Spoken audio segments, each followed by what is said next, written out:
Este podcast pertenece a la red Podcast SN.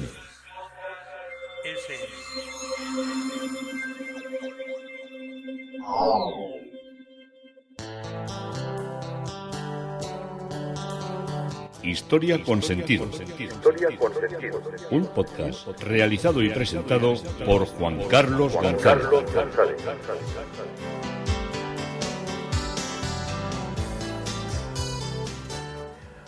Un saludo a cuantas personas se acercan a través de las redes sociales, de Facebook, de Twitter, de mi página web Historia con Sentido. Yo soy Juan Carlos González y un día más encantado de acercaros una parte de la historia. Hoy el tema propuesto es el poder de los válidos. Ante los cambios en la realeza, llegada de nuevas reinas, cambios de dinastías, hace que los primeros ministros, que serían lo que denominamos como válidos, sean los que lleven el papel, el peso importante dentro de lo que es la gestión a todo nivel de lo que eran los distintos reinos. Así que todo esto lo vamos a ver dentro de la historia que estamos siguiendo de la Roca, del Peñón, de Gibraltar.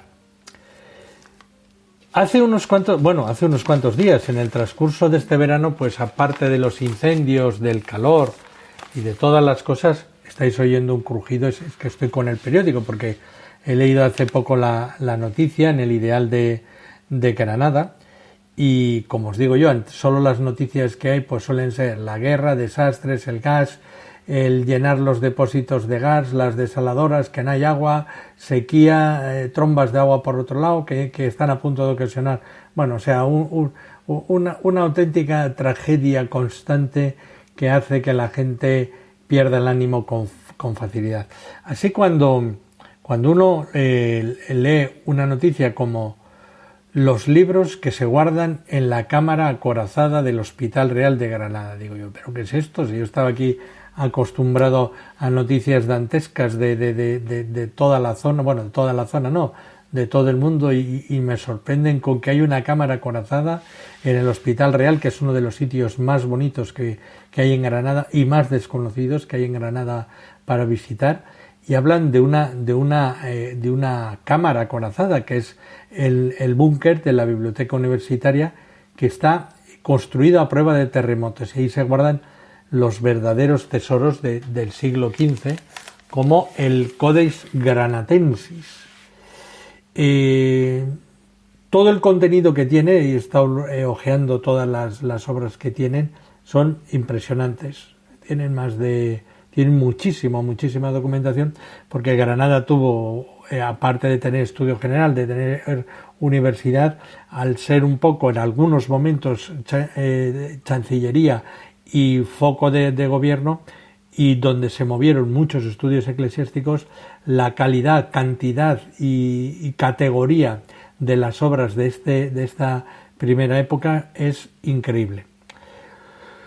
Hay tres títulos que son especialmente relevantes. Uno es el Liber Chroniconarum, que podríamos llamar un bestseller de 1493, con dimensiones de gran folio, esos libros tan enormes, y que es una crónica del mundo desde la creación del cielo y la tierra hasta el año 1493.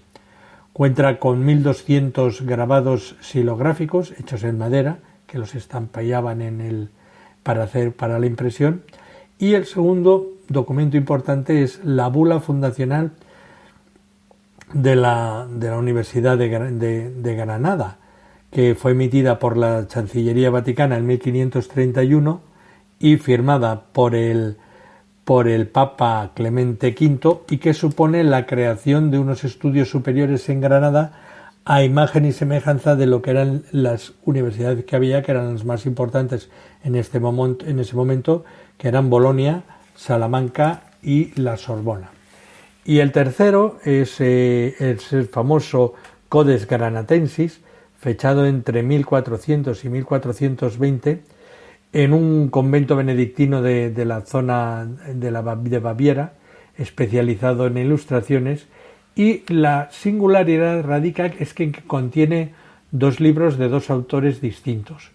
Uno sobre los animales, de Tomás de Cantimpré, y otro Tacuinum Sanitatis, que son las tablas de salud, donde el médico Ibn Bultán diserta sobre los asuntos como los perjuicios de la ingesta de determinados elementos para mantener los fluidos en el cuerpo y también sobre los hábitos saludables. Entonces, cuando he ido yo a hablar de Ibn Bultán, me he quedado así un poco, digo, y que no había he pensado que era alguno de nuestros médicos, de los médicos, sobre todo Córdoba en la época del califato y de los emires era una cosa, hacían experimentos, era lo más puntero. Ya os he contado en algunos otros podcasts que juntamente con el hospital que había en Córdoba, el de Bagdad, que era inferior en calidad, el más puntero era el del Cairo. Y entonces los médicos cordobeses, o los que se habían formado en Córdoba, o médicos del Cairo que venían a estudiar a Córdoba, eran los que dirigían el hospital, ese grandísimo hospital que debía haber en el Cairo. Ibn Bultán había nacido en el año 1001 en Bagdad y murió en el año 1064 en Antioquía.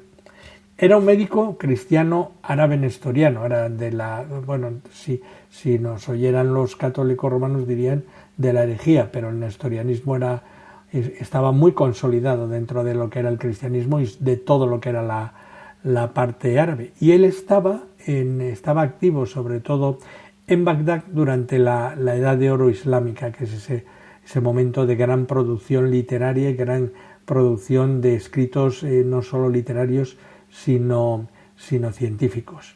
Escribió el Taqwin al-Shihab, que es el mantenimiento de la salud. Y la obra destaca cuestiones de la higiene, de la dietética y del ejercicio, y enfatizaba mucho en la atención que había que tener regular al bienestar físico y mental. Y se cree que la continua popularidad y publicación de este texto medieval, de origen del Medio Oriente hasta el siglo XVI, demuestra la influencia que tuvo en la cultura árabe, tuvo en la Europa moderna temprana. Una de las fuentes griegas fue el Dioscórides. Yo la primera vez que vi un Dioscórides, que es el tratado de los venenos y de los venenos lenitivos y de las plantas que curan, me quedé impresionado. Tuve la suerte de ver un original, porque de las primeras ediciones, ahora pues comprarte un Dioscórides que te hagan en una edición facsímil, pero de las ediciones de 1500 lo vi en la casa en la casa Icea, que es la casa de Pío Baroja, luego de Julio Caro Baroja, y es dentro de la biblioteca, es una biblioteca, una auténtica preciosidad. Allí pude ver y tocar y abrir el famoso Dioscórides. Y ahora me sonreía porque este médico en este tratado que hace, comparo lo que dice o lo que le han traducido que dice con lo que en la actualidad pasa, ¿no? Hay, sobre todo a partir de la pandemia, ves que la gente ha salido a andar mucho, como estuvo prohibido salir, pues es efecto péndulo, de no dar ni palo ni paso y vivir en el sofá con los pies para arriba encima de un cojín, ahora tener que andar lo que manda el reloj. Entonces la gente va mirando al reloj, pero no va mirando el reloj la hora, va mirando los pasos, 12.744, que equivalen a 1.400 calorías. Bueno, eso es lo que cuenta el reloj con todos esos programas que lleva ahora. Lo que nos dicen a veces es que esa gente, y al menos muchos que veo andar, luego vienen y se meten 5 gin tonics. Entonces, lo de la pérdida de la quema de calorías y de andar los 12.000 pasos, pues puede quedarse en poco y en nada. Y entonces hay otra tendencia, no solo esa marcha rápida y andar 15, 17, 20 kilómetros, sino que es andar una hora o 2 medias horas, pero andar con regularidad todos los días para potenciar la salud. Y esto era lo que escribía y lo que indicaba como más saludable para la salud Ibn Butlan. Pero me ha llamado la atención que decía, el paseo es muy importante. Nunca hablaba de correr ni de las cintas estas de los gimnasios y todas estas cosas que a mí me producen un poco voy a decir, de perplejidad, sino que hablaba de andar 1 hora, hora y media, exactamente no sé la cantidad de distancia que decía, porque la cifra era una distancia, pero era andar y era curioso, porque era todo lo contrario que vemos ahora, salvo raras excepciones. Para él lo importante era andar, pero acompañado. Y andar acompañado mientras estaba andando, no dice andar lentamente, no, andar, pasear, pero en conversación. O sea, que era una cosa muy curiosa. Le acompañaba el beneficio físico del paseo con el beneficio intelectual y psicológico, que era la conversación mientras se hacía el ejercicio, que es algo que me ha llamado mucho la atención. Así que ya sabemos, creo que investigaré un poco más de este personaje, porque a mí todos estos personajes me suelen sorprender muchos. Lo que pasa es que llega un momento en que te encuentras que tampoco hay demasiada referencia al personaje, pero seguro que encuentro algo y os iré hablando de todo lo que son todas estas obras, que son también del mundo científico, pero de un mundo científico tan desconocido que nos pueden servir y que podemos utilizar y que nos pueden ser importantes, como esto, lo de pasear charlando y moviendo las piernas y moviendo la mente. Nos volvemos al poder de los válidos. En el año 1714, María Luisa Gabriela de Saboya, que era la reina de nuestro país, moría a los 26 años de edad y ya había sido el gran apoyo de Felipe V en los momentos más difíciles de la guerra de sucesión. Tras su muerte dejó un vacío en el melancólico rey, que pronto ocupará su nueva esposa, la italiana Isabel de Farnesio. Nada más pisar nuestro territorio, la nueva reina puso de manifiesto su carácter autoritario. Su primera medida fue deshacerse de la princesa de los Ursinos, desterrándola de nuestro país. De esta forma, la corte francesa en Madrid quedó pronto reemplazada por la corte italiana, de la que se rodeó la nueva reina. Esta nueva situación fue importante para nuestro futuro, pues la alejaba de las directrices de Francia, permitiéndole hacer una política de alianzas diferente. De esta forma, un italiano, el abate Alberoni, ministro de Parma, se convirtió en el confidente de Isabel de Farnesio y en regidor de los asuntos de nuestro país, una vez que se deshizo del primer ministro Giudice. Sus propios intereses y sus ambiciones dibujaron las líneas de la política exterior. Otros dos acontecimientos internacionales de gran relevancia allanaron el camino español para la consecución de los objetivos ya señalados.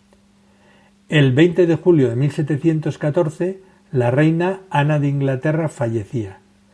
El Tratado de Utrecht había confirmado la sucesión del protestante de Hannover al trono británico. Por lo tanto, Jorge I, un príncipe alemán que no sólo desconocía las costumbres inglesas, sino que incluso también el idioma, fue coronado con el apoyo del partido Whig, convirtiendo al heredero Estuardo en un exiliado en busca de apoyos internacionales para recuperar el trono. Nuevamente, un sucesor de carácter nacional influirá decisivamente en la política europea del siglo XVIII. Un hombre clave, James Stanhope, al que ya vimos como embajador de Gran Bretaña ante el pretendiente al trono español, Carlos III, y en la famosa batalla de Brihuega, que se convirtió en secretario de Estado británico para el Departamento del Norte, a pesar de que al ejercicio también era como secretario del Departamento del Sur. James Stanhope, buen conocedor de nuestro país, apoyó las tesis revisionistas de Felipe V en lo referente a Gibraltar y favoreció la aproximación entre ambas coronas. ¿Por qué aquel que se había opuesto a la causa borbónica en España se inclinaba entonces a buscar la amistad de Felipe V? Stanhope era consciente de que Francia y España unidas serían un rival más peligroso para el comercio y el expansionismo británico. El pie británico en suelo de nuestro país, en nuestro suelo, ofendía sobremanera al rey y al pueblo. Y si Gibraltar era el gran escollo que separaba ambas naciones, con la devolución de la Rioja nada impediría que ambos estados llegaran a ser aliados y que Gran Bretaña obtuviera mayores ventajas comerciales con América. Por otra parte, a Gran Bretaña aún le quedaría Menorca mucho más útil militarmente que Gibraltar, pues desde esta isla se controlaba la flota mediterránea de Francia. Eliminando la espina de Gibraltar, ya nuestro país no tendría motivos para colaborar con los franceses en caso de guerra. De esta forma, Francia, al carecer del apoyo español y de la superioridad naval, no intentaría una acción bélica contra las islas británicas, y la aproximación a España era una cuestión de seguridad nacional y de intereses económicos más que un esfuerzo de sincera amistad. No obstante, la política personal del cardenal Alberoni hizo fracasar todo intento de reconciliación. Además, en los momentos de crisis internacional, nuestro país y algunas facciones de Francia utilizaron equivocadamente el apoyo al pretendiente Estuardo para presionar a Gran Bretaña. Otro acontecimiento importante fue la muerte de Luis XIV, un año después, en septiembre de 1715. Para Felipe V se abría la posibilidad de suceder a su abuelo como rey de Francia. El heredero a la corona francesa era un niño de 5 años del que no se esperaba una vida longeva. Felipe aspiraba a ser el regente durante la minoría de edad de su sobrino y, si éste moría, a convertirse en rey de Francia, a pesar de la renuncia expresa que él había hecho a la corona francesa. Sin embargo, y atendiendo a la línea sucesoria establecida en Utrecht, el duque de Orleans fue el encargado de regir los destinos de Francia. La rivalidad del duque y de Felipe V marcó la conducta de ambos países en Europa durante la minoría de edad del rey francés. La situación de la Europa del siglo XVIII no garantizaba el equilibrio ni una paz duradera. Tras el Tratado de Utrecht, Francia y Gran Bretaña se disputaban los privilegios comerciales en América, donde ambas tenían colonias. Además, Francia, en los años inmediatos al tratado, había violado lo estipulado en Utrecht al no materializar la expulsión del pretendiente británico exiliado en Francia, ni la demolición de Dunkerque. Tampoco el duque de Saboya, rey de Sicilia, se hallaba del todo satisfecho con las concesiones de tratado. El duque ambicionaba el milanesado, posesión de Austria, y ésta deseaba lo que poseía el duque de Saboya, por lo que pronto entraron en negociaciones para alterar el Tratado de Utrecht, motivo por el que Felipe V podía intervenir. Por su parte, Holanda estaba tan desilusionada con Gran Bretaña como con Austria. La primera le había desposeído de lo que era el comercio que ejercía antes de la Guerra de Sucesión, mientras que el Tratado de las Barreras, que vimos en podcasts anteriores, no la protegía de las ambiciones austríacas de los Países Bajos. En el Báltico la situación no era mejor. Rusia y Suecia, que hasta entonces no habían intervenido directamente en los asuntos de la Europa del Sur, también tenían quejas contra Gran Bretaña. Jorge I de Hannover había ofendido a Suecia al separarla de Bremen y Baden, mientras que Rusia había perdido la oportunidad de apoderarse de un estado alemán por la oposición del rey británico. Ante este panorama internacional, no resulta extraño que el ministro Alberoni intentara obtener algún provecho para nuestro país. ¿Cuál fue la política exterior del cardenal Alberoni? Nuestro rey, que había demostrado ser voluntarioso durante la Guerra de la Sucesión, sufría grandes periodos de melancolía durante los que dejaba en manos de su esposa y del confidente de ésta el gobierno del país. Algunos autores consideran que la política internacional desarrollada por nuestro gobierno fue diseñado casi en exclusiva por la propia reina. Otros autores han atribuido al cardenal Alberoni el fracaso de la política al acusarle de defender únicamente los intereses del duque de Parma. Tampoco toda su política fue un fracaso. Se le atribuye haber sido un hombre inteligente, con grandes dotes de diplomacia y con una mente muy abierta. Su único defecto fue no tener un exacto sentido de la realidad, lo que le llevó a emprender grandes empresas imposibles de realizar. No obstante, su lealtad a Felipe V no dejó lugar a dudas. Reformó la hacienda y organizó la marina con ayuda de José Patiño, sin la cual sería imposible reconstruir y reconquistar los territorios perdidos en 1713. Si su principal objetivo era expulsar a los austríacos de Italia, no menos importante le parecía la expulsión de los ingleses de Gibraltar y de Menorca. Para ello, concibió en un primer momento una política exterior basada en una alianza franco-española. El cardenal lo entendía así: en un intento que la marina de las dos coronas no sea superior a los ingleses y holandeses, junto a Menorca y Gibraltar, no volverán a ser poseídas nunca para su verdadero soberano. Y la situación en Dunkerque sigue siendo la establecida por el Tratado de Utrecht, y los desembarcos para los desembarcos. Y ni Inglaterra ni Irlanda serán siempre inexpugnables. Pero la rivalidad de Alberoni con el ministro de Estado francés, el abate Dubois, ya veis que esto era una guerra de validos, y de Felipe V con el duque de Orleans,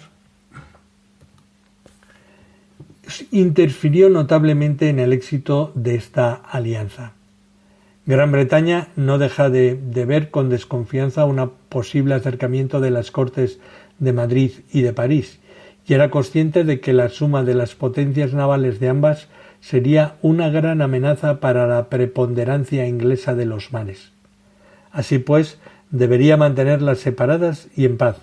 Sin embargo, un acercamiento entre Gran Bretaña y España resultaba casi tan difícil como el franco-español.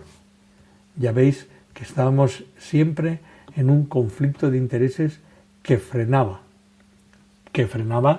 todo lo que era la recuperación de Gibraltar.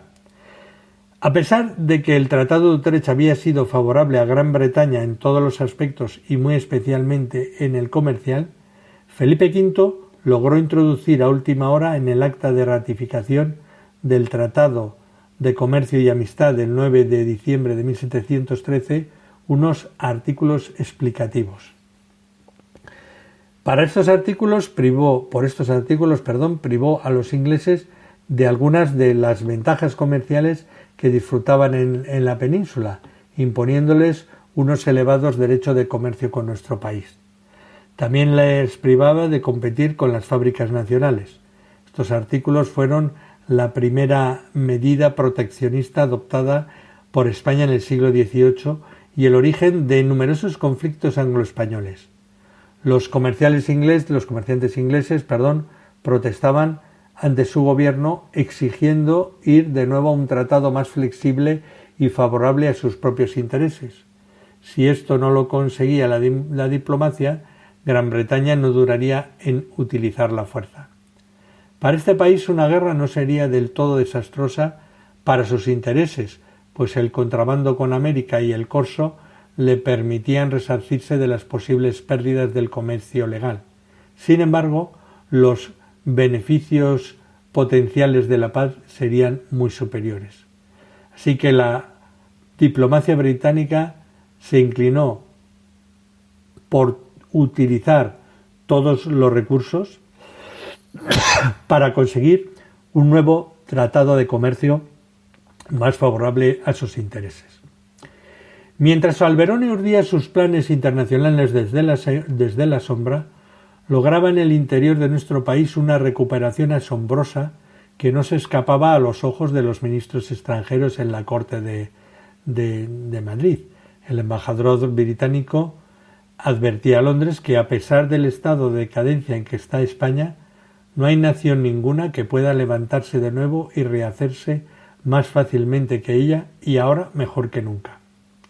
Con el aumento de los recursos del ejército y de una renovada flota de guerra, nuestro país volvía a ser capaz de desequilibrar la balanza europea y de reclamar la revisión del Tratado de Utrecht. El primer error internacional de Alberoni se produjo a principios de 1716, cuando ofreció a Gran Bretaña un nuevo tratado de comercio que rectificase los artículos explicativos que tanto perjuicio habían causado a los comerciantes ingleses en nuestro país. A cambio, pedía el apoyo británico frente a Austria y frente a Italia.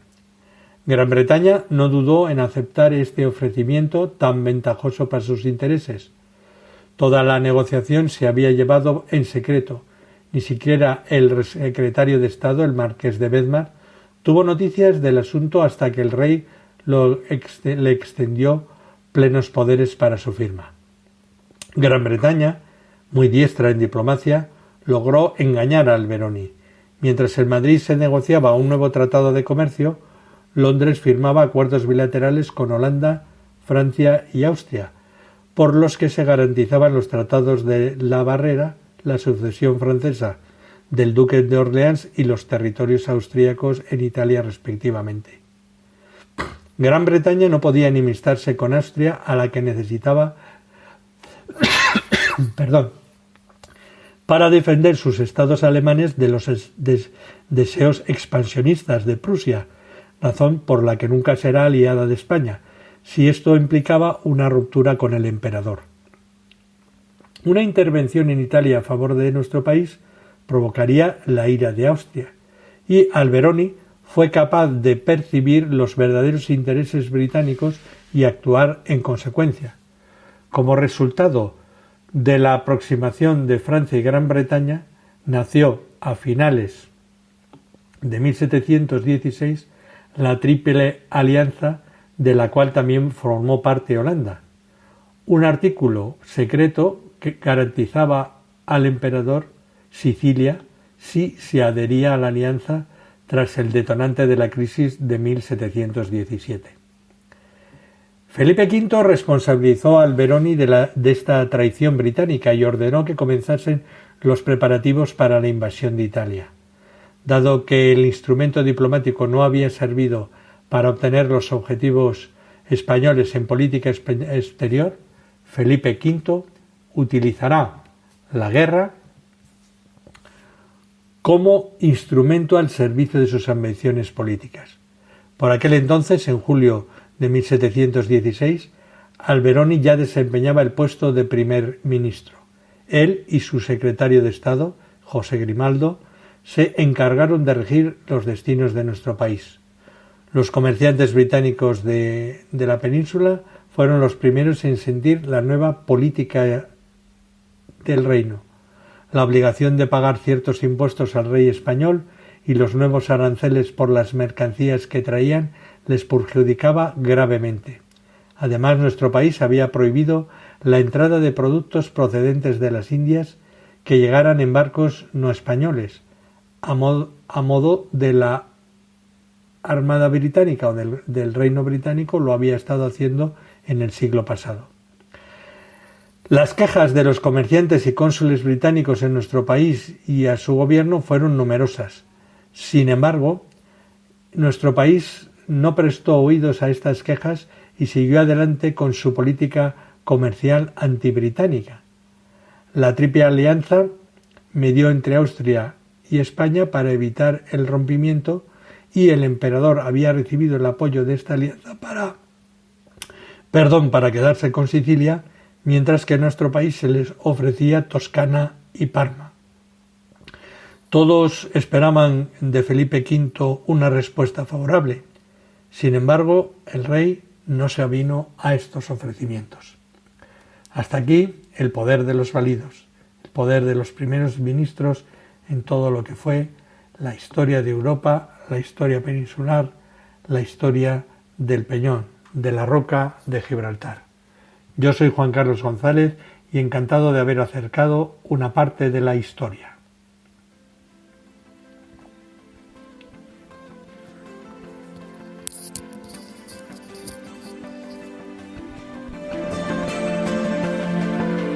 Hasta aquí un episodio más de Historia con Sentido. El podcast que te habla de historias de la historia, sucesos, eventos, como si el ayer fuera hoy. Síguenos a través de iTunes, Spreaker o iVoox. Contacta con nosotros por correo electrónico escribiendo a podcast@historiaconsentido.com. Nuestra web www.historiaconsentido.com. Y en Twitter nos encontrarás como @historiasentido. Este podcast pertenece a la red Podcast S.